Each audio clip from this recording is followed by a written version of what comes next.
Survie des porcelets en maternité. PertMat a permis d'identifier automatiquement des facteurs de risque et des axes de progrès en élevage dans les élevages les plus prolifiques. L'IFIP a mené une étude pour évaluer l'intérêt de PertMat. L'étude a porté sur les 250 élevages les plus prolifiques dans la base de données nationale de gestion technique des troupeaux de truies, c'est-à-dire les élevages avec plus de 15,8 nés totaux par portée en 2018. Les données ont été soumises à un test de qualité. 2% des élevages ont été exclus à cause d'un mauvais enregistrement de l'ajustement des portées, adoption, retrait des porcelets, de sorte que les taux de perte par portée ne pouvaient pas être calculés. L'étude s'est concentrée sur 245 élevages. L'échantillon analysé présente une forte prolificité moyenne, 16,6 nés totaux, et des taux de perte élevés, 2,3% de momifiés, 8,3% de mordés et 16,6% de pertes sur nez vivant. L'IFIP a utilisé PertMat pour analyser les résultats de chaque élevage. Pour chaque critère de perte, plus de 12 facteurs de risque sont testés. Dans 79% des élevages, l'étude a identifié 4 à 8 facteurs significatifs et dans 16%, moins de 4 facteurs testés étaient significatifs. Quels sont les facteurs de risque des pertes sur nez vivant ?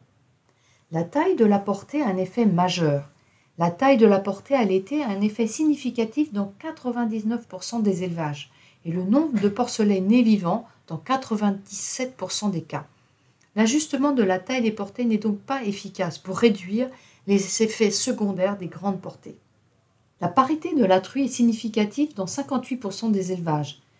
PertMat fournit des informations plus détaillées pour comprendre le problème, car les mortalités les plus élevées peuvent se produire chez les truies âgées ou jeunes selon les troupeaux. Un troisième groupe de facteurs est présent dans 44 à 49% des troupeaux. Le taux de mort-né, la durée de gestation, le jour de la semaine de la mise bas et l'effet de la bande. L'âge au sevrage est significatif dans 32% des troupeaux ayant des âges au sevrage différents. Parmi les troupeaux ayant des animaux de plusieurs types génétiques, la génétique des truies ou des veras ont des effets significatifs dans environ 25% des élevages. Malgré le logement en bâtiment, la saison de mise bas a un impact significatif dans 22% des élevages, ce qui suggère des défauts de confort thermique dans certaines maternités. En ce qui concerne le taux de mort-né, 2 facteurs de risque se détachent nettement.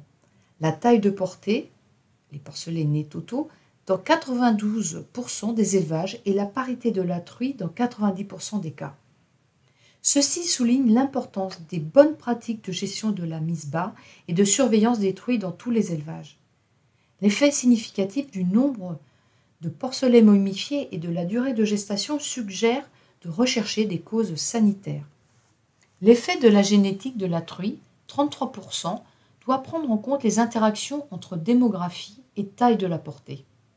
Le jour de la semaine de la mise bas et l'effet bande suggèrent d'évaluer les risques liés au changement de main-d'œuvre pendant les week-ends ou les vacances. Le type génétique des veras, la saison de mise bas et l'étalement des mises bas d'une bande sont identifiés dans 15% des élevages. Même si ces facteurs ont en moyenne une fréquence plus faible, ils peuvent être très importants dans certains élevages. Cette analyse a montré l'intérêt de PertMat.